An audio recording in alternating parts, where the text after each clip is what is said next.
হারামজাদা তুই ঘুমাইস? স্কুল কে যাবে? তোর বাপ। কটা বাজে? তো প্রতিদিন স্কুল যাওয়ার কথা ঘুমা হবে?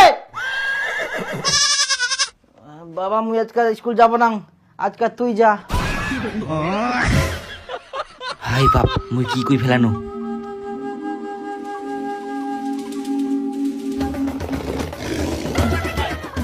না মানে মুই ঘটা থাকি যাবা কচিন, আর তুই বুঝিয়া স্কুল যাওয়ার কথা কচুম করতে মুই।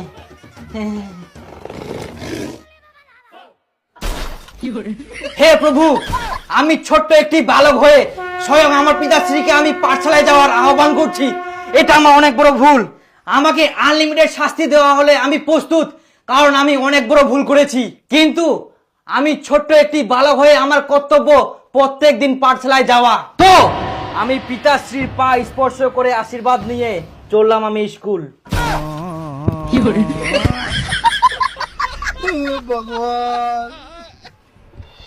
আরে দীপু, আজকে যে মাস্টার পড়া মুখস্থ করে আসবো গেল, পড়া মুখস্থ করিস তুই? আরে বাবা, মুই তো ভুলে গেলাম রে। কি মনে আছে কর স্যার কি করালো? কালকে কিন্তু সবার পড়া মুখস্থ করে আসা চাই। যদি কেউ প্রশ্নের উত্তর দিতে না পারিস, মনে রাখিস আমার যেমন রাগ সেরকম কঠোরতম শাস্তিও দেই।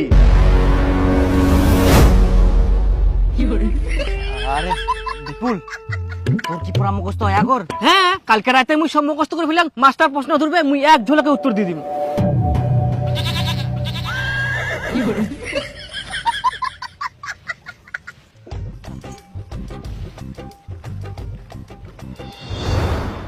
বস, দেখে এটা বই দে। বিপুল, হ্যাঁ স্যার। তুই বল, পথ চলতি গল্পের লেখকের নাম কি? সুনীতি কুমার চট্টোপাধ্যায়। Good, boss. দিবু, দাঁড়া। বল, লেখকের কোন ট্রেন ধরার কথা ছিল? Sir, Gaur express. Gaur express? না না, ফারাক্কা এক্সপ্রেস। ফারাক্কা এক্সপ্রেস? না, নবদ্বীপ ধাম। নবদ্বীপ ধাম?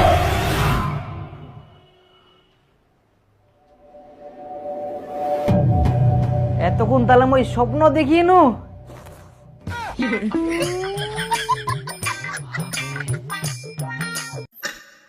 হাই বাপ, স্কুল যাওয়ারও টাইম হয়ে গেলে।